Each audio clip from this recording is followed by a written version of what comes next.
반갑습니다. 제가 지금 집이 아니라 어떤 호텔에 와서 시간을 겨우 맞춰 갖고 왔는데, 지금 세종시에 있습니다. 혹시 여기 세종시에서 들어오신 분이 계신지 모르겠는데, 세종시에 화해중재원이라는 게 있어요. 교육청 산하에.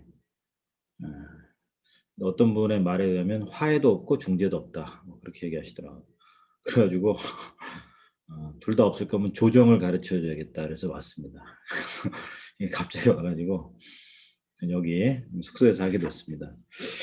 우선 우리 황태진 선생님, 앞에 여러분들이 말씀하셨지만 분량도 되게 많고 여러 내용을 갖고 있는데, 일단 정리를 해 주셔서 너무 감사드리고, 이제 슬슬 지쳐갈 때가 됐을 것 같은데, 그래도 3 장까지 해 주셔서 너무 감사합니다. 자, 뭐 앞에서 일단 개괄적 뭐랄까 정리를 하셨기 때문에 제가 뭐 어떻게 봐야 될지 싶은데, 우선 엘마이라 사건은 뭐 너무 많이들 아실 거라고 봐서 제가 이거는 이제 넘어가는데요. 그냥 한 가지 엘마이라 사건을 제가 여기에 정리하면서 조금 강조하고 싶었던 거는 그런 것 같아요. 130 페이지, 제 책으로는 130 페이지인데, 어 마지막 패러그래프입니다.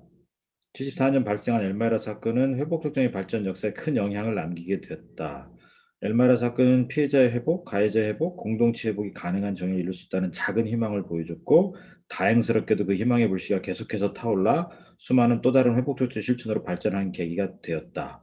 작은 미담 정도로 끝날 수도 있었던 에피소드가 정의 패러다임의 변화라는 거대한 운동으로 확산될 수 있었던 근간에는 마크 얀츠와 그의 일을 지지하고 체계적으로 지원한 MCC 같은 민간단체의 숨은 노력이 있다는 사실을 결코 과소평가해서는 안 된다. 창조적 변화 속에는 언제나 이름 없이 노력한 개인들과 기관들의 수고가 함께 존재한다는 점을 기억해야 한다.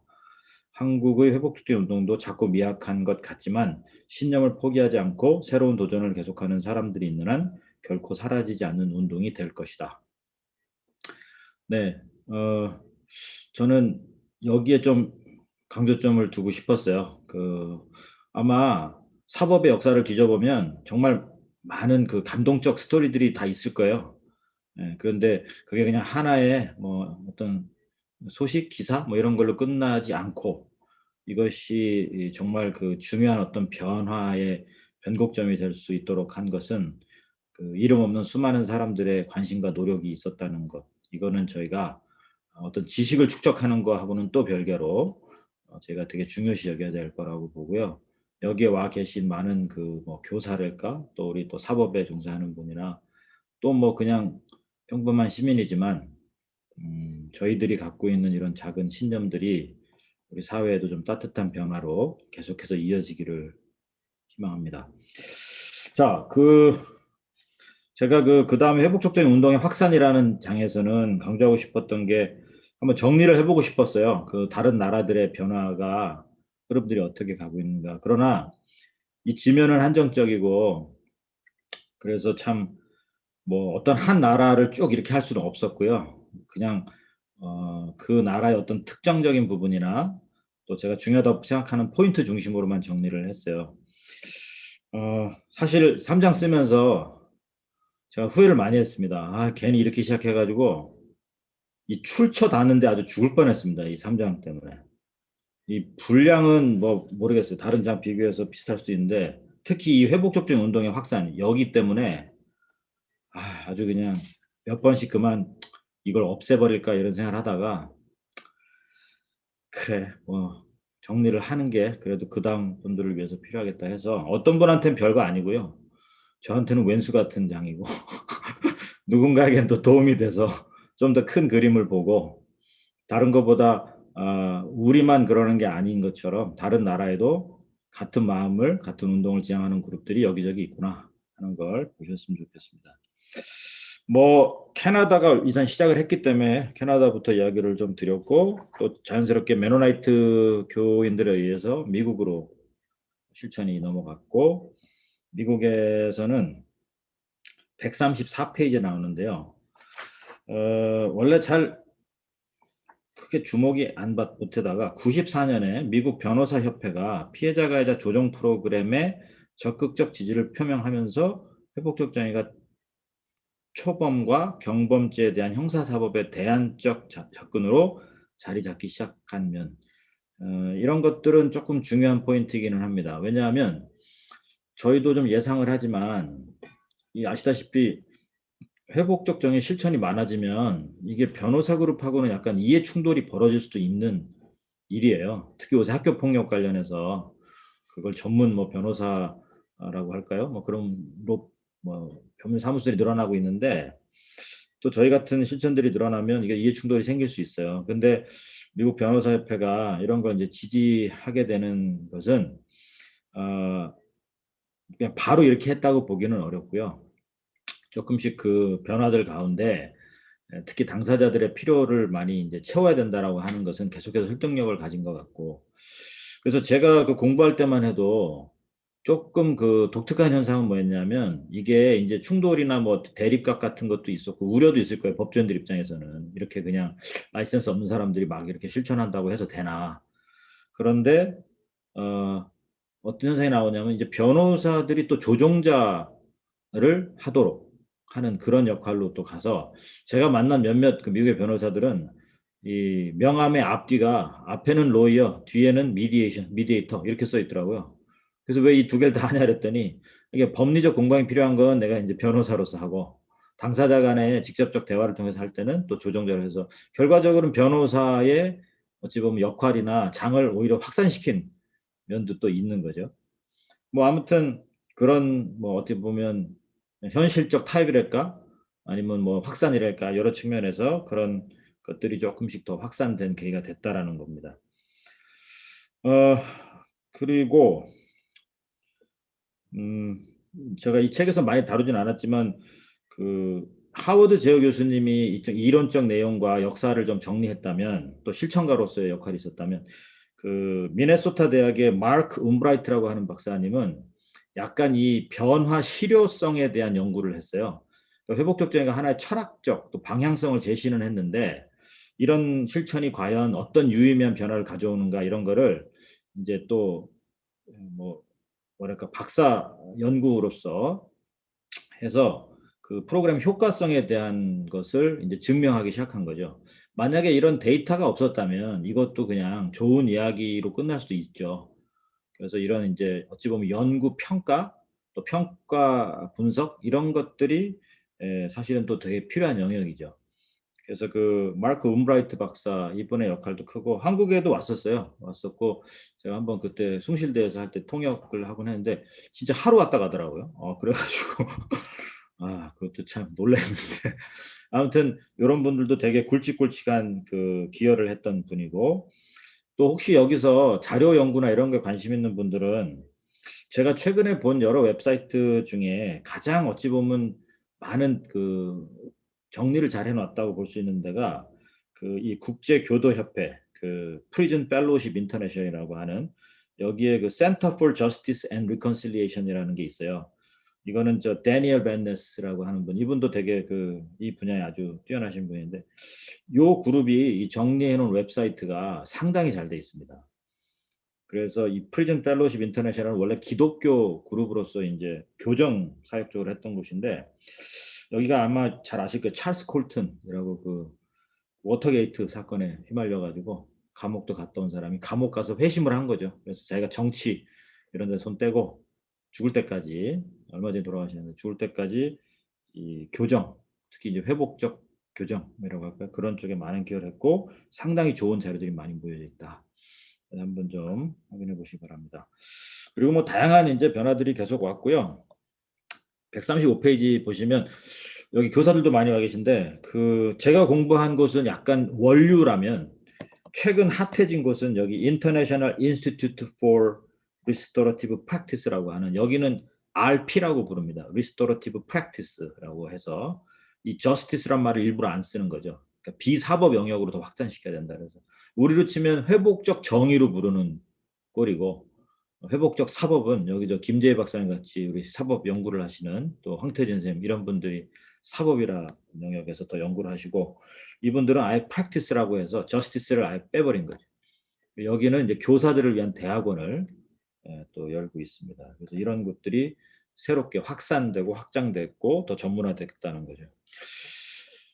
지난번에 보니까 미국에서 굉장히 큰 규모로 그 컨퍼런스가 열더라고요. RJ 컨퍼런스 2년에 한 번씩 열리는데 그 규모가 뭐 굉장히 크더라고요. 몇천 명씩 모이는 이제 컨퍼런스가 확산이 돼 있고 그래서 이제는 뭐 많이 확산됐다라고 볼 수는 있습니다. 자, 그다음에 뭐 뉴질랜드는 당연히 FGC 중심으로 했는데 뭐 이것도 많이 말씀드린 부분이라 제가 생각하는 한 또 많은 학자들의 동의도 가장 이상적 회복적 정의 실천 모델이라 그러면 가해자, 피해자, 공동체 이 세 영역이 다 같이 만나는 FGC를 꼽을 수 있습니다. 근데 FGC에 대해서는 제가 이따가 프로그램 때 한번 좀 부연해서 잠깐 또 말씀드릴게요.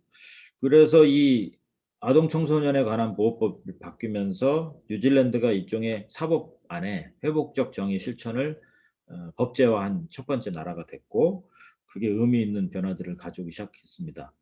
그 뭐 평가는 다양하죠. 근데 가장 큰 거는 제가 봤을 때 일단은 가해자뿐만이 아니라 그를 둘러싼 그 공동체의 역할, 책임, 또 어찌 보면 회복을 위한 자원 이런 것들을 중요시 여겼다라는 측면 되게 필요한데 잘못 보면 약간 비판적으로 보면 여전히 가해자 중심에서는 탈피 많이 못한 거 아닌가 뭐 이런 생각도 들어요. 근데 그거는 사법이라고 하는 시스템 자체가 갖고 있는 특성이기 때문에 거기에서 피해자 회복에 왜 더 많은 방점이 없냐 이렇게 보기에는 사실 조금 이제 그 국수집 가가지고 왜 볶음밥 없냐고 자꾸 그렇게 얘기하는 것처럼 이 세팅 자체가 어디에 이제 중점이 돼 있냐에서는 좀 다른 측면이 있습니다. 그 다음에 이제 요 옆에는 호주로 넘어가면서 호주도 되게 사법에서 다양한 또 실천이 있었는데 특히 호주에서는 이제 유명해진 게 FGC 같은 프로그램이 호주에도 이제 진행되다 보니까 이 존 브레이스웨이 박사 아까 설명에 나왔던 그 수치심을 활용하는데 이거의 수치심 활용을 공동체 재통합을 위해서 활용해야 된다라고 하는 이론이 정립이 되면서 그게 지금도까지도 굉장히 많은 영향을 줘요. 그러니까 회복적 정의를 약간 봐주는 거 아니냐라고 하는 생각이 있다면 사실은 이거는 다른 측면의 수치심을 오히려 강조하게 되죠. 특히 자기가 잘 아는 사람들이나 자기로부터 직접 피해를 입은 사람들 앞에서 드러나는 문제, 영향 이런 것들은 사실 더 직접적 그 수치심을 주죠. 그러나 그 관계성 때문에 오히려 책임성도 올라갈 수 있다라고 보는 게 이 공동체로의 재통합을 위한 수치심의 활용이라고 하는 측면이 있어서 이거는 여러분 그 이론을 잘 이해를 하셨든 안 하셨든 특히 학교나 마을 공동체에서 회복적 정의 실천을 고민하는 분들이라면 이게 왜 모르는 판사 앞에 가서 그냥 판결 받는 것보다 이게 더 유의미한 변화를 가져올까? 그거에 대한 고민에서는 한번 좀 깊이 들여다보실 수 있으면 좋겠습니다. 유럽은 역사가 또 길어요. 특히 조정 측면에서 보면 유럽 역사가 더 오히려 길고요. 뭐 유럽은 워낙 그 실천 영역도 많고 나라도 많더라고요. 근데 이제 그 재밌는 거 하나는 139페이지인데 노르웨이의 그 학자였던 닐스 크리스티가 준 영향이 적지 않습니다. 이 양반은 자산으로서의 갈등이라고 하는 것을 이제 책으로 냈는데 논문이었는데 이제 말 그대로 갈등을 일종의 어떤 처리해야 되거나 억제해야 되거나 뭐 이렇게 보지 않고 갈등 자체가 중요한 자원이다. 따라서 갈등은 사회적으로 회피해야 될 문제도 아니고 억제될 문제도 아니고 통제할 게 아니라 오히려 건강하게 다룰 수 있어야 된다라고 주장을 하죠. 그래서 저도 이제 보면 갈등 전환학이라는 쪽을 공부하게 되는데 이제 그런 영역에서는 상당히 이게 전환적 그 관점을 가져온 거죠. 그러니까 거기서부터 약간 뭐가 바뀌기 시작하냐면 갈등을 바라보는 관점, 이 분쟁과 싸움을 바라보는 관점을 우리가 좀 다르게 가야 되겠구나 하는 측면이 나온 게 그래서 유럽은 뭐 여러 가지가 있겠지만 이 닐스 크리스트의 영향 안에서 사실은 먼저 움직임이 있었다. 그게 이제 조정 쪽으로 많이 확산이 됐고 그러던 것이 이제 RJ하고 만나게 되면서 더 어찌 보면 큰 변화들을 가져왔다 이렇게 볼 수 있습니다. 그 141페이지에 나오는데 그 유럽은 그 연합 형태잖아요. 그래서 유러피안 포럼 for Restorative Justice라고 하는 이 EFRJ가 되게 잘 운영되고 있습니다. 그리고 이게 이제 EU에서 예산을 받아가지고 아주 재밌는 건 뭐냐면 잘하는 나라들의 모델을 잘 어찌 보면 실천들을 잘 모아서 그게 약한 EU 회원들 국가들을 지원하는 형태로 확산을 하고 있는 게 이게 연합체이기 때문에 가능한 일이겠죠. 그래서 이런 것들을 하고 이것도 그 컨퍼런스를 도는데 사실 올해 저한테 페이퍼를 좀 내달라. 왜냐하면 유럽 이 포럼을 하는데 다른 나라들의 이야기 좀 듣고 싶고 지난번에 영국을 갔었잖아요. 그래서 한국이 몰랐는데 나름 열심히 확산을 하고 있구나. 그래서 써달라 그랬는데 좀 시간도 없고 그래갖고 까먹고 있었는데 지나간 것 같아요. 그래서 빨리 이거 빨리 이거 좀 정리를 해서 좀 줘야 되겠다는 생각인데 아무튼 되게 잘 해오고 있다고 봐요. 연합 활동을 국가적 차원에서. 그다음에 영국이 그 좀 특이할 만한 게 저희가 파트너로 이제 지난번 참가할 때 도와줬던 영국 회복족정의 협의회 같은 데가 여기는 되게 독특하게 일장의 그 인증 제도만 운영합니다. 여기는 이렇게 실천하는 단체들이 많다 보니까 이 단체들의 그 질적 관리 이거를 위해서 인증 시스템을 갖고 있는데 회복적 서비스 등급 제도하고 회복적인 전문가 인증 제도를 두고 있어요. 그래서 여기에 그 인증위원들이 있습니다. 그분들이 이제 뭐 교수, 박사, 뭐 실천가들 모여가지고 어떤 기준을 만들어 놓고 어떤 곳이 신청, 개인이나 단체가 신청을 하면 조사를 해가지고 아, 여기는 회복적인 전문 기관이다. 또는 이분은 전문가다. 이런 인증을 이제 해주는 시스템을 가지고 있죠. 그래서 저희도 조금 이런 것들, 물론 협회는 저희 자격증을 통해서 이거를 단독적으로는 하고 있는데 앞으로는 좀 사회 전체적으로 봤을 때는 어떤 그런 가이드라인을 발전시키는 것도 되게 중요하죠. 그래서 어떤 양적 그 성장, 그다음에 평가, 뭐 이런 거든 슈퍼비전 이런 것들을 좀 해나갈 수 있는 틀을 만들 필요가 있습니다. 특히 최근에 제가 회복적 경찰 활동을 이제 뭐 그 회의도 하고 실천 우리 단체 포함해서 하고 있는데 이게 실천이 늘어나다 보니까 확실히 이제 경찰들의 평가가 늘어나고 있어요. 잘 되고 있는 것도 물론 있지만 이런저런 또 아쉬운 점, 또 문제점도 나오고 있는데 이거를 이 기준을 만들어가지 않다 보면 열심히는 하지만 그게 방향이 또 잘못됐을 경우에 되게 어렵고 또 다른 측면에서 보면 이런 조정자로 열심히 활동하는 활동가들을 보호할 수 있는 또 힘도 없어요. 그래서 앞으로 이런 게 되게 필요할 것 같고 이거는 사실 어제 오늘의 문제는 아니에요. 지금 검찰이나 법원에서 있는 조정위원들도 다 애들은 쓰고 있죠. 그러나 과연 어떤 기준에서 뭐 위촉, 해촉 또는 교육, 재교육, 그 평가 이런 것들이 좀 체계가 안 잡힌 상태이기 때문에 이거는 사회적 자산으로 봤을 때는 굉장히 발전을 시켜야 되는 영역이거든요. 그래서 이렇게 어떤 조정자 또는 뭐 조정위원 뭐 아니면 이런 활동 신청가들에 대한 선발에서부터 관리, 뭐 재교육, 평가 이런 거에 대한 좀 기준들이 좀 형성될 필요가 있습니다. 아무튼 영국은 그런 걸 저희가 좀 배웠던 것 같아요. 그다음에 아프리카로 가서는 뭐 제가 아프리카를 사실 되게 많아요. 아프리카도 그 전통적 방식을 살려서 실천하고 있는 것들이 굉장히 많고 제가 여기에 대표적으로 소개한 거는 이제 국가 폭력 또는 과거사의 정리를 회복적인 관점에서 한 남아공의 진실과 화해위원회를 중심으로 이제 말씀을 드렸어요. 그래서 이 요거는 사실 저희가 다음 주에 24일 날 월요일 날 그 협회에서 하는 세미나가 주제가 이거거든요. 그래서 그때 또 좀 저도 말씀을 드리고 또 우리 강영인 박사라고 우리 연구 같이 또 해주시는 분인데 그분이 또 이제 뭐 아일랜드 사례 이런 거 통해서 좀 더 소개를 드릴 예정입니다. 아무튼 그 제가 되게 추천하는데 이게 이 책이 품절이 돼서 되게 아쉬운데 데스몬드 투투 신부가 썼던 그 용서 없이 미래 없다라고 하는 책이 회복적 정의에 대해서도 계속 다루고 있고요. 이 TRC 전반적 내용을 보여주고 있기 때문에 그게 절판이 되긴 했는데 하여튼 한번 어떻게 찾아보세요. 중고책을 찾으시든 해서 꼭 한번 읽어보시기를 권장드려요. 제가 여기에 코테이션으로 딴 건 뭐냐면 그 데스몬드 투투 신부님이 이제 나중에 그 저기를 가죠. 루안다. 루안다에 가서 거기에서 이제 이런 연설을 합니다. 대통령도 보고 있는데 144페이지 중간인데요. 역사에서 피로 물든 보복과 재보복의 악순환을 끊어야 합니다. 나는 이 길은 응보적 정의를 넘어 회복적 정의로 용서의 자리로 가는 것이라 믿습니다. 용서 없이는 미래도 없기 때문입니다.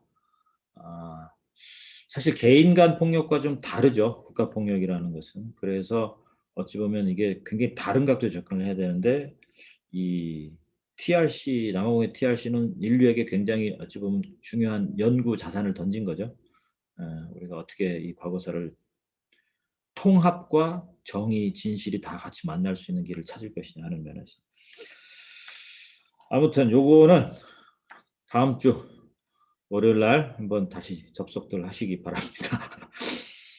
자, 그다음에 아시아인데 아시아에서는 조금 재밌는 건 뭐냐면 저는 아시아에서는 한국이 최고로 잘 한다고 자부를 하는데 태국이 또 굉장히 그 재미있게 만들어낸 것이 있죠. 이게 이제 결국 뉴질랜드하고 교류하면서 이제 나온 거긴 한데 FGC에다가 이제 FCGC를 한 거죠. 그러니까 커뮤니티를 더 집어넣어가지고 가족과 지역사회 또는 공동체가 이제 만들어낸 그런 이제 회복적인 프로그램이죠.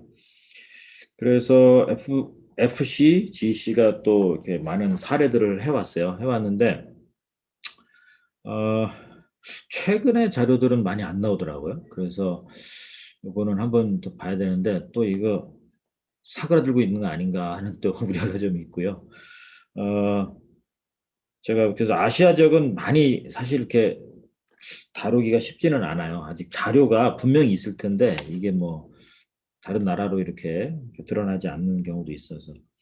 그리고 일본은 그 회복적 사법 연구회는 역사가 오래됩니다. 오래되는데 저도 그 모임에 한번 갔었고 근데 확실히 일본은 되게 신중해요. 신중해서 그 공부들은 열심히 하시는데 실천을 우리처럼 겁 없이 잘 안 하시더라고. 이게 일본의 특성일 수도 있고 한계일 수도 있는데 아직 그렇게 드러날 만한 시점이 많지는 않아요. 근데 최근에 많이 그래도 확산은 되고 있고요. 제가 아는 몇 분들도 보니까 요양원의 노인 프로그램들 많이 적용을 해요. 서클을 가지고 이, 거기 노인 문화가 워낙 많아서 그런지. 그 다음에 최근에 그 비디오도 나왔는데 이런 그 교도소를 회복적 교도소 만드는 그런 프로그램도 진행은 되고 있습니다. 아무튼 그렇고 147페이지 밑에 보시면 그 제가 약간 최대한 일본을 깔려고 나이스하게 깔려고 쓴 내용이 있는데 거기 147편의 그 각주를 보시면 존 브레이트웨이, 하워드 제어 박사 이런 분들이 초기 회복적정의 문헌에 이 서구 사법제도와 문화를 비교하면서 일본의 사법 문화가 더 회복적이라고 주장을 담아요. 근데 저는 이렇게 생각합니다. 이것은 아마 아시아 문화권의 전반적으로 나타나는 관계 중심과 체면 문화, 유교적 사회 구조 안에 엮인 집단 문화와 공동체성 등을 서양 문화, 특히 사법과 비교하여 일본으로 투영한 결과라고 본다. 나는 일본이 공공 에티켓을 중요하게 생각하는 사회라는 데는 동의하지만 일본이 아시아 다른 나라보다 상대적으로 회복적 문화 요소를 더 많이 갖고 있다는 데는 동의하지 않는다. 일본은 아시아에서 오히려 개인주의적 문화가 발전한 나라이기 때문이다. 라고 한국인으로서 어쩔 수 없이 나는 동의 못한다라는 거를 이제 한 건데 뭐 저는 완전 틀렸다고 보진 않습니다. 아무튼 뭐 가해국 일본 뭐 이런 것까지 가긴 그런데 아무튼 그 이것도 여전히 아시아 지역의 문헌이 약한 관계로 나오는 또 한계일 수도 있고요. 그 여러분 이게 좀 사적인 얘기인데 제가 지금 최근에 그 미국에 제가 메노나이트 쪽이잖아요. 어떤 기고를 한 글이 하나 있는데 이제 그게 아마 메노나이트 쪽에서는 발표가 될 것 같은데 그 마크 램지어 있죠 박사 하버드대 교수 이 사람이 메노나이트예요. 메노나이트 교인인데 이 사람이 그렇게 그 위안부 문제를 종군 위안부 문제를 아주 일본 극우적 관점으로 계속 쓰잖아요. 처음에 나는 뭔 또라이가 있나 이런 것도 모르고 있나 이랬는데 그리고 돈을 얼마나 먹었길래 저러고 있나 이제 다 그런 건데 사실 이 사람은 굉장히 경도돼 있으나 거의 신념처럼 믿고 있어요. 일본에서 자라면서 자기 부모님이 그 원폭 피해자들을 보고 충격을 받아 가지고 이 원폭 피해자들을 돕는 단체도 만들었고 공헌도 많이 했던 분들이 되게 훌륭한 부모죠. 선교사예요.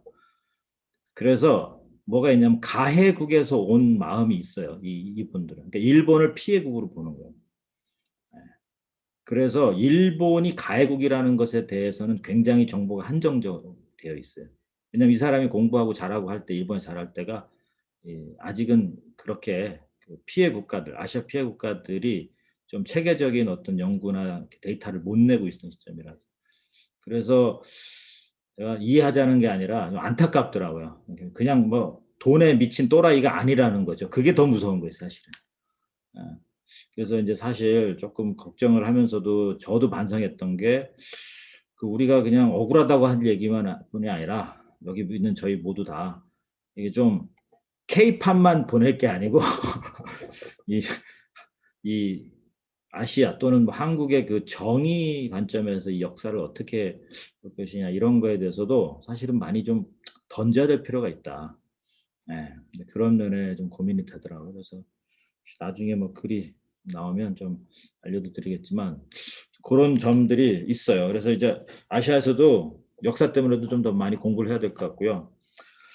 제가 나중에 기회가 되면 회복적 정의 아시아 컨퍼런스 같은 거 좀 해보고 싶더라고요. 그래서 많지는 않지만 뭐 태국, 일본, 중국도 회복적 정의와 중국이라고 하는 책도 나와 있어요. 연구 책에는. 근데 뭐 별건 없는데 그냥 사법의 이야기나 그다음에 자기들 전통에 이런 게 있다. 옛날에 다 중재했다, 조정했다. 이래서 제가 센터들도 가봤는데 아무튼 애매합니다. 동네 사람 몇 명 앉아 있고 이런 거 하는데 아무튼 아시아의 문화 속에는 분명히 그런 거 있습니다. 그래서 있고 그다음에 뭐 유엔에서 이렇게 좀 했다 뭐 하면서 이제 점차 확대되고 있다는 거고 회복적 도시는 여러분이 쭉 보셔서 이제 아실 거예요. 되게 재밌는 실험들이 벌어지고 있다라는 측면에서 한번 보시고 특히 영국이 그 회복적 도시 근데 오해는 하지 마실 게 제가 이렇게 여기서 나온 도시들 가보면 지나가는 사람 붙들고 회복 도시에 사니까 어떠냐 그러면 다 그럴 거예요. 회복 도시가 뭐냐 이럴 거예요.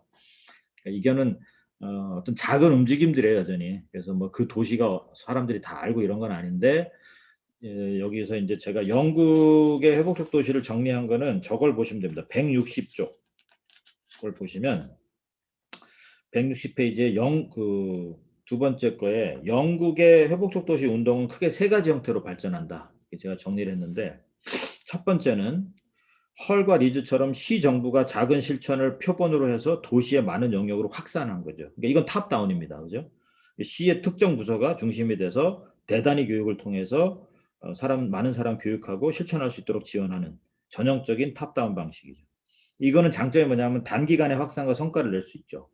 근데 담당 부서와 시 예산에 의지하기 때문에 이게 끊어지거나 사람이 바뀌어버리면 단명해버릴 위험이 있다. 어서 많이 듣던 이야기죠, 이거는. 예. 그래서 저희들도 많이 익숙한 방식이 아닐까 봅니다. 두 번째는 브리스톨 같이 시 안에 이미 존재하고 있던 회복촉진의 실천 잔재를 규합해서 그걸 연합하고 이걸 도시 프로젝트로 이제 확산시켜주는 역할이죠.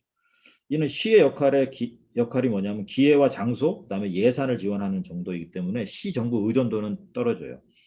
장점이죠. 그러나 시의 회복적정의 지원 자원들이, 그러니까 전문 단체들이 이거는 또 충분할 때 가능한 이야기죠.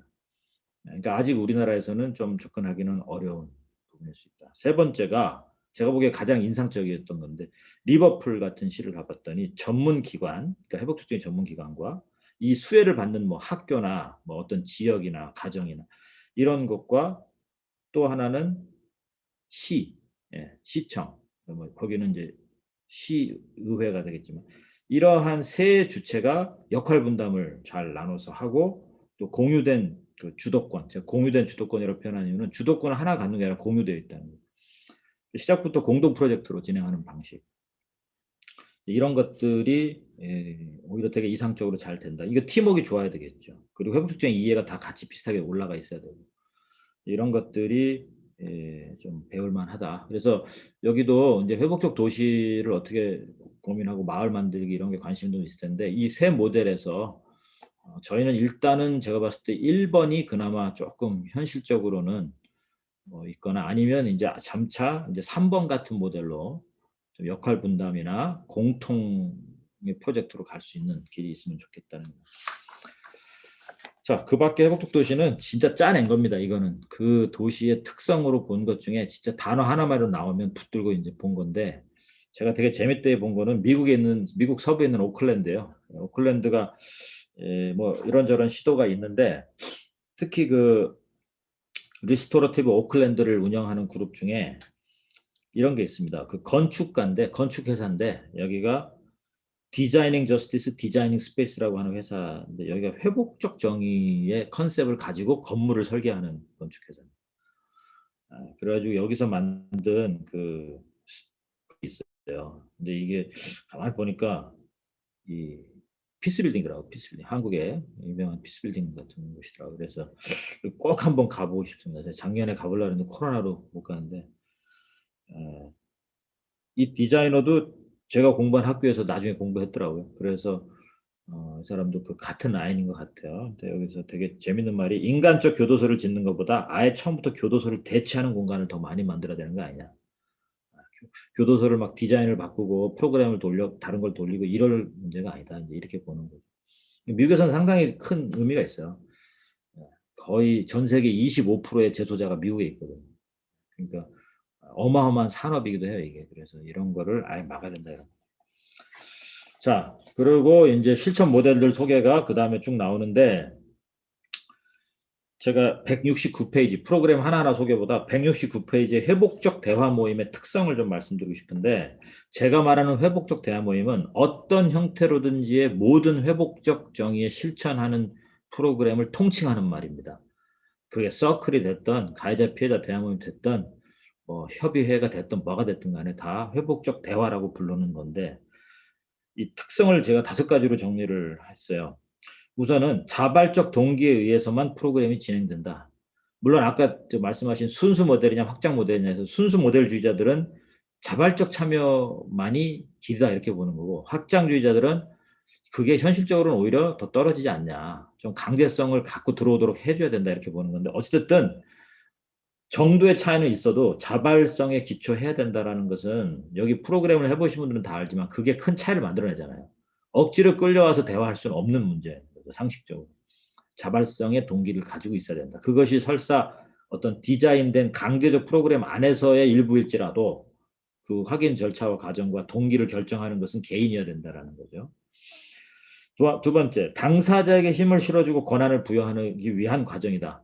이 잘못하면 합의에 자꾸 집중하고 결과 뭐 나왔냐를 할 수 있는데 가장 근본적으로는 당사자들이 얼마나 인파워링이 되느냐 하는 부분을 저희가 절대 간과해서는 안 되고요.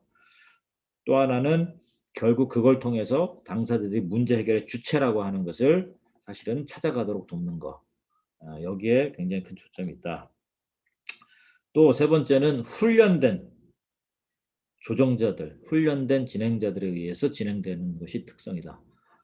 요것도 결코 간과할 수 없는 그래서 아까 제가 무슨 가이드라인이나 인증 시스템 같은 게 필요하다고 했던 거고 협회가 결국은 자격 과정을 통해서 그거를 체계를 좀 잡아 보고 있는 중에 있습니다. 그래서 요런 것들. 그다음에 회복적 질문을 절차의 기본으로 사용한다. 이래서 앞에가 회복적이라는 게 붙는 거죠. 즉 회복적 정의의 가치를 실현하거나 회복적 정의의 실천을 하려고 하는 거기 때문에 회복적 질문을 아주 중요한 그 방향성으로 본다는 거죠. 상호 존중과 연결성을 프로그램의 중심 철학으로 삼는 거죠. 그래서 의사소통에서 그 과정에서 상호 존중 또 인간의 기본적 욕구를 관계성에 극대화하도록 한다는 측면. 제가 보기에 회복적 정의가 왜 미래지향적이냐라고 본다면 바로 이것 때문에 그래요. 응보적 정의의 가장 큰 한계는 뭐냐면 결과적으로 관계와 공동체성을 약화시키는 쪽으로 가더라는 거예요. 그래서 이걸 우리가 어떻게 강화시키는 쪽의 정의 시스템을 만들 것이냐가 굉장히 중요하다. 저 하나 더 그다음에 열린 구조를 갖는다. 인제 그런 거죠. 그러니까 아주 그냥 결론이 정해져 있거나 정형화된 결론을 얻는 게 아니고 가변할 수 있다고 보는 거죠. 여기 여러분 중에 어떤 분은 나 회복적 서클을 배워서 알게 됐다 이런 분도 있어요. 또 어떤 분들은 뭐 나는 MVC에서 중재를 통해서 알게 됐다 그러는데 그래서 용어를 되게 헷갈려 하시기는 하는데 제가 보기엔 그럴 필요는 없다고 봐요. 뭐냐면 그게 뭐가 됐든 간에 다 회복적 대화 안에 들어오려면 전제가 뭐냐면 회복적 정의에 기초해야 돼요. 예. 그리고 회복적 정의를 나는 잘 모르겠다. 그런데 나는 회복적 정의 실천가다. 이렇게 하면 말이 안 되잖아요. 그래서 프로그램과 본질적 철학 패러다임하고 혼돈하시면 안 된다. 회복적 정의는 소위 말해서 방향을 전체적으로 고민하고자 하는 여러 철학이고 실천 능력에서 제가 나눈 큰 틀에서 나눈 거는 대화 모임, 회복적 대화 모임, 회복적 조정이라고 부르는 거고 두 번째는 공동체 대화 모임인데 이게 그 여러분 173페이지에 79번 맨 밑에 각 줄을 보시면 패밀리 그룹 컨퍼런스를 한국어로 표현하는 것은 쉽지 않다. FGC를 가족 집단 협, 가족 집단 협의회 등으로 번역하여 소개했지만 이건 제가 처음에 그랬습니다. 단어와 해석을 넘어 회복적 대화 모임의 특징을 비춰볼 때 FGC는 가족 회의를 통한 가족이 자율적으로 문제 해결의 주체가 된다라는 점에서 그 초기 번역해 사용했던 가족 집단에서 집단이라는 말을 제가 뺐어요. 대신에 가족 자율 협의회라고 하는 게 더 내용적으로 맞다고 보는 거죠. 그다음에 컨퍼런스를 큰 대회라는 의미에서 이제 컨퍼런스를 연다 이렇게 얘기하는데 사실은 이거하고의 조금 차이에서 보면요. 특정 주제에 대한 협의하는 사람들이 모여서 하는 회의 또는 모임을 축약한 것이기 때문에 기존 세계에서 잘 알려진 모델을 소개하기 위해서는 협의회라고 불렀다 이렇게 돼 있어요. 그러니까 회합이라고도 부르고 이게 사전적으로는 바로 그렇게 나올 수 있는데 결국은 당사자들과 더 확대된 공동체가 모여서 협의해서 결과를 같이 도출해내는 과정이기 때문에 그래서 큰 틀에서는 공동체 대화 모임 또는 협의회라고 부르는 게 두 번째 모델이다 이거죠. 그러니까 조정 모델이 있고 또 협의회 구조로 더 참가자를 확산시킨 게 있다. 확대시킨 게. 그리고 세 번째가 서클이죠. 서클은 여기 도표에도 나오지만 문제 해결 전, 중, 후 다 다룰 수 있는 거고 특히 공동체 관점에서 접근을 할 때는 서클을 많이 활용할 수밖에 없다. 그리고 여기서 말하는 서클은 회복적 정이 생기기 한참 전에부터 인류가 오랫동안 갖고 있었던 특히 원주민들에 의해서 그래서 서클이 유형상 회복적 정의 실천 모델이라고 부를 수는 있지만 서클과 회복적 정의는 사실 아무 연관도 없었었어요. 이게 처음으로 시작된 거는 캐나다 유타에 있던 원주민들이 그 송유관 문제 때문에 갈등이 붙었을 때 자기들 전통 방식으로 하게 해달라 이런 요청을 판사가 받아들여 가지고 그거를 이제 시도했던 것이 시작이 되기 때문에 나중에 보니까 회복적 정의 가치를 담게 아주 좋은 프로그램이 된 거죠. 아, 근데 이제 우리나라에서는 도미닉 바터의 회복적 서클이 소개되다 보니까 이게 완전 단독적 프로그램으로만 소개되어 있는데 원래는 그게 아니라 회복적 정의에 기초한 서클을 회복적 서클이라고 부르는 게 가장 맞죠, 원래.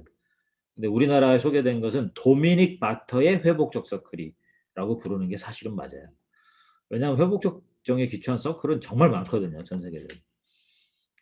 그래서 근데 뭐 아무튼 이름들이 이제 프로그램과 패러다임이 동시에 막 전달되다 보니까 이제 사람들이 헷갈려 가지고 고민을 했던 게 있는데 그런 거는 좀 정리가 돼야 될 것 같습니다. 특히 재책 공부하신 분들은 혼돈하시면 조금 무식하다. 이런 오해를 받을 수 있고요. 그다음에 그 밖에 회복적정의 실천에서 제가 되게 흥미롭게 보고 있는 건 사실 1번이에요. 피해자, 가해자 패널 모임입니다. 여기서 제가 소개한 것은 특히 그러니까 패널이 뭐예요? 앞에 이제 패널리스트들이 나와가지고 얘기를 하면 듣잖아요, 사람들이. 그런 형태인데 음주운전으로 자식이나 가족이 죽었거나 큰 피해를 입은 부모들이 모임이 있어요. 매드라고 하는 모임인데 음주운전 반대하는 어머니 모임인데 이분들이 이제 교정시설에 와가지고 자기들이 자식을 잃고 뭐 가족을 잃고 얼마나 고통스럽고 힘든지 이런 이야기를 들려주는 거예요. 피해자의 상황을.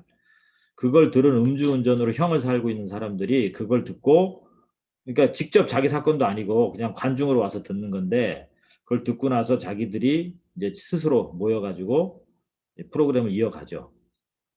그래서 하다 보니까 이게 예방적 기능을 많이 하더라. 그러니까 재범을 줄이는 데 있어서. 우리나라는 지금 주치 사건 나면, 음주 사건 나면 형량 높이라고 엄청 얘기 많이 하잖아요. 근데 사실은 이런 것들은 좀 저희도 좀 고민해야 되지. 그러니까 형량을 줄이고 이런 문제가 아니라 그 내용, 이 사람들이 감옥에 가서 뭐 하냐, 인성교육 받고 이런 측면도 있겠지만 실질적인 이런 걸 받을 필요가 있다라고 보는 입장이 그래서 한번 우리나라도 조금 이제 어느 기회가 되면 이런 것들 좀 소개되면 좋겠다 하는 생각입니다. 자, 그리고 마지막으로 이제 회복족정이 뿌리인데 뭐 아까 다 설명을 좀 해주셨어요. 그래가지고 근데 뭐 다른 것보다 뭐 당연히 제가 앞에 말씀드린 원주민 전통에서 나온 이 문화를 전혀 간과할 수 없고 이게 제가 몰랐지만 옛날에 회복축제 공부하기 전에 제가 원주민 보호구역에서 한 4개월 살았던 경험이 나중 보니까 이렇게 다 도움이 되는구나 하는 걸 알게 됐고 그 사람들이 갖고 있는 되게 중요한 그 관점이 바로 공동체 안에서의 이 관계 안에 기초한 해결 이런 것들이 참 이제 중요한 거죠. 그래서 여기 제가 이제 쓰긴 했는데 185페이지입니다. 제가 크리족이 있는 그 공동체에 있었는데요. 법이나 규율을 대신하는 단어가 이 와우코튼이라고 하는 단어인데 이 뜻이 부족이나 친족이라는 뜻을 갖고 있습니다. 좀 더 확장하면 관계, 공동체, 또 상호 연결성을 뜻하는 거죠. 이 사람들은 그 법이라고 하는 개념을 어찌 보면 이 관계성에 굉장히 기초하고 있다는 특성이 나오고 법이란 단어 자체가 없는 거죠. 예. 그래서 아무튼 이런 것들이 상당히 중요한 그 관점을 나타낸다. 그래서 그건 저희가 되게 중요시 여겨야 되고 제가 사실은 원주민 그 마을 살던 곳을 한 십몇 년 지나서 제 가족들 데리고 한번 갔었어요. 제가 캐나다 초청받았을 때 한번 갔는데 두 번째 갔을 때 제가 되게 그리웠거든요. 그때 그 이런 모습들이 근데 갔더니 그냥 제가 나이를 더 먹고 그래서 그런지 황망함을 더 느꼈어요. 그리고 이제 아는 사람도 거의 다 없고 그래서 괜히 갔었습니다. 그냥 옛날 걸 추억하고 있을 걸 가서 좀 아쉬움을 많이 느꼈던 곳입니다. 그리고 피해자 권익보호 운동은 여기 이제 쭉 나와 있는데 우선 처음에는 그냥 지원해 주는 거가 다였었어요. 피해자들 좀 도와주자 뭐 이런 거. 근데 점차 갈수록 피해자들이 사법의 주체로 점점 들어올 수 있도록 해야 된다. 그 목소리에 힘을 실어줘야 된다. 이런 것들이 이제 발전했고 나중에 70년대 중반에 되게 미국에서는 중요한 단체인데 전미 피해자 지원 연합이 전국 단위의 연합체가 되면서 이 피해자의 목소리가 굉장히 중요한 이제 목소리로 등장하기 시작합니다.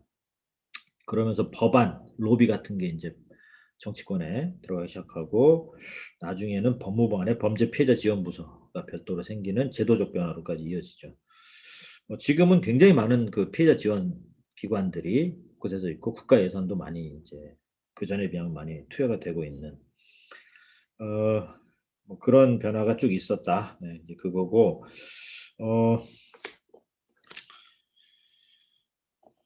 188페이지 맨 밑에 줄에 보시면 피해자 권익보호 운동이 주장해온 대표적 요구들을 살펴보면요.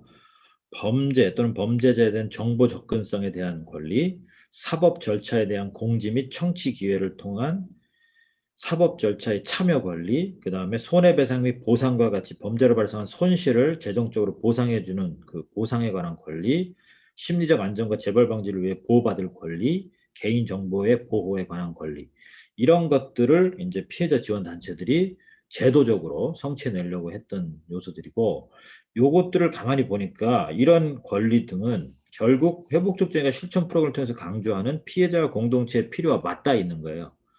그래서 피해자 권익보호 증진 운동과 회복촉정의 운동은 서로 만날 수밖에 없고 또 같은 그 줄을 가지고 있다는데 안타까운 것은 한국에서는 아직 피해자 그룹들이 지원 그룹들이 회복촉정의를 이해하는 것이 되게 반발하는 것이 더 지금은 있습니다. 아직도 처벌 강화를 중요시 여기고 그런 게 겨우겨우 만들어지고 있는데 이 사람들이 이런 거 잘못 나가면 처벌만 괜히 예, 약해질 수밖에 없다. 이렇게 보는 거죠. 그러니까 좀 이해가 부족하고 오해가 있는 부분인데 좀 안타깝죠. 근데 우리도 언젠가는 그 같은 좀 선상에서 만나야 되지 않을까 뭐 그런 생각을 좀 합니다. 그리고 기독교 평화주의는 뭐 어떤 사람한테는 의미가 있고 어떤 사람은 의미가 없을 수는 있는데 제가 아까 말씀드렸잖아요. 이런 작은 하나의 에피소드가 그것도 온타리오의 엘마이라고 하면 정말 작은 도시인데 그런 곳에 한번 있었던 그런 청소년에 대한 시도가 이렇게 세계적 운동으로 발전한 데 있어서는 이 교회가 갖고 있는 중요한 철학이랄까 배경, 신학 이런 게 작용을 한 건데 그 뿌리를 보면 기독교 평화주의에 기초하고 있다 이런 거예요. 제가 여기에 크게는 못 썼는데 한마디로 말씀드리면 정부는 정부 역할을 하고 교회는 교회 역할을 하겠다요. 그래서 만약에 정부가 가해자들을 처벌하는 게 중요하다면 우리는 피해와 공동체를 회복하는 것에서 아주 중요한 걸 삼겠다 이런 거죠. 이 사람들이 좀 급진적으로 나가면 나는 군대 못 가겠다. 심지어 나는 세금 못 내겠다. 내 세금 가지고 무기 만들어 사람 죽이지 마라. 막 이런 식으로 이제까지 하는 급진 그룹도 있기 때문에 이 사람들은 되게 개혁적 프로그램들을 나름대로 교회의 사회적 실천으로 보고 해오고 있던 사람들이기 때문에 그런 그 뿌리가 사실은 회복적정의 운동에도 사실은 바탕이 된 거다라는 이야기를 드리고 싶고 기회가 된다면 이 사람들이 이해하는 것 포함해서 회복적정의 뿌리에 대해서 우리가 좀 더 많은 이야기를 할 수 있으면 좋겠습니다. 나머지는 이제 결정론, 재통합을 위한 수치심 뭐 이런 거고 순수 모델, 확장 모델. 근데 이건 다 앞에서 순수 모델, 확장 모델 특히 잘 말씀을 해주셔서 하는데 저도 지금은 포지션이 순수 모델주의자인데 저는 확장 모델 쪽으로 슬슬 넘어가고 있습니다. 예, 왜냐하면 경찰이나 뭐 이런 법원이나 이런 데 보면 이게 어쩔 수 없어요. 예, 그냥 순수 모델만 주장했다가는 뭐 한 건도 못 하죠. 학교도 마찬가지고 너 징계받을래 대화할래 이제 이렇게 처음에는 좀 유도를 해줄 수밖에 없고 또 다양한 관점에서 확장을 시켜야 되기 때문에 이제 그런 게 필요해진다. 다만 너무 확장 모델로 가다 보면 사실은 이게 그냥 나중에는 구분이 안 가는 거죠. 그래서 저는 순수 모델은 공부하거나 연구하는 측면에서는 되게 열심히 주장해야 되고요. 이거를 현실에 적용할 때는 확장 모델이라고 할 수 있는 것까지는 저는 가능하다고 보는데 그렇다고 확장 모델주의자가 될 필요까지는 없다고 보는 거예요. 그래서 저는 뭐 충분히 그 둘의 밸런스가 필요하다는 입장입니다. 아까 하나만 제가 더 말하고 마치겠는데 그 알버트 이글리시 박사가 주장했던 결정론과 자유주의 또는 심리적 결정론과 자유주의에 대해서 아까 그 황태준 선생님이 잘 정리해 주셨는데 이게 그런 거잖아요. 그 쥐가 잘못했으면 쥐가 책임지면 되지 뭐 이렇게 되는 거고 어? 그뭐 자기가 병 있다고 그래서 뭐 그걸로 다 정당화할 수 있냐 이제 이런 건데 이 사람은 그 주치범죄를 저지른 사람들하고 자꾸 연구를 하다 보니까 50년대 60년대인데 이 사람이 뭐라고 했냐면 193페이지입니다. 두 번째 패러그래프에서 우리가 가해자의 과거 잘못된 행동에 대해 결정론을 받아들인다고 해서 가해자에게 과거 잘못에 대한 면죄부를 주는 것은 아니다. 예. 이게 뭐냐면 그 사람이 과거에 그런 일을 할 수밖에 없었어. 그 사람 그렇게 정해져 있어. 뭐 이랬을 때 그렇게 해버리면 저 사람은 그러면 뭐야 책임 안 져도 되나? 뭐 이렇게 볼 수 있잖아. 나 술을 왜 먹었냐면 너무 괴로워 술 먹었는데 술 먹다 보니까 이런 범죄 저질렀다. 그러면 술 탓을 하면 되냐? 그건 아니잖아요. 네. 그러니까 그 환경과 상황을 이해해 준다 그래서 그 사람한테 면죄부 주는 거 아니라니까요. 동시에 마찬가지로 가해자가 미래에 바뀔 수 있다라는 가능성을 위해서 지금 스스로 책임질 수 있는 현실의 자유주의를 부정할 필요가 없다는 거예요. 예. 이 사람은 자기의지에서 범죄 전까지 그건 그냥 처벌만 받으면 돼가 아니라 이 사람의 미래도 자유의지로 바꿀 수 있다라고 보는 거죠. 그래서 지금의 자유를 좀 줘야 된다는 거죠. 자발적인 책임을 지도록. 무슨 말인지 이해가세요? 이 두 가지가 양립 가능하다라고 보는 거예요. 근데 제가 놀란 건 뭐냐면 당시 50년대는 회복촉정이라고 하는 개념 자체가 없었는데 그러니까 자발적 책임이나 피해 회복을 위한 자발 이런 얘기가 없었는데 이 사람은 계속해서 그걸 강조한 거죠. 그래서 이 두 개의 양립 가능성에 대해서 굉장히 이제 논의를 한 건데 그 당시 사회에서 잘 받아들여지지는 않았죠. 그래서 여러 가지로 비판을 받아요. 근데 제가 이 사람에 대한 평가를 어떻게 생각하냐면 이런 거를 94페이지입니다. 어, 이거 어떻게 봐야 될까요? 94페이지 밑쪽에 보면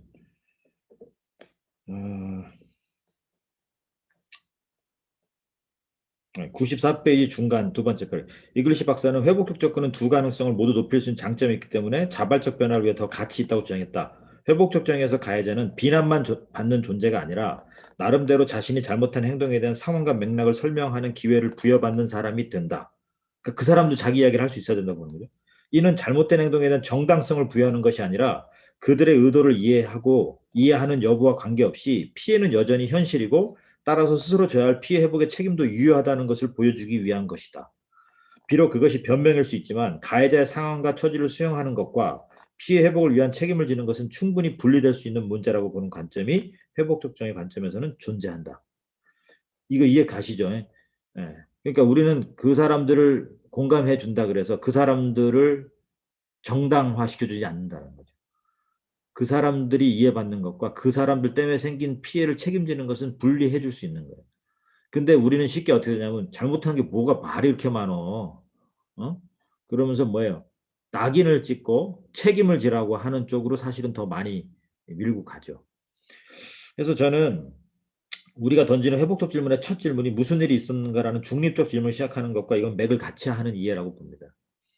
오로지 자신의 관점에서 이야기하는 기회가 궁극적으로 책임의 자발성을 이끌어낼 수 있다고 보기 때문에 이런 이글래시 박사의 주장은 5, 60년대 많은 비난을 받았지만 지금의 회복적 관점에서 가해자와 진정한 책임의 의미를 이해하는 데 중요한 실마리를 제공했다라고 평가를 합니다.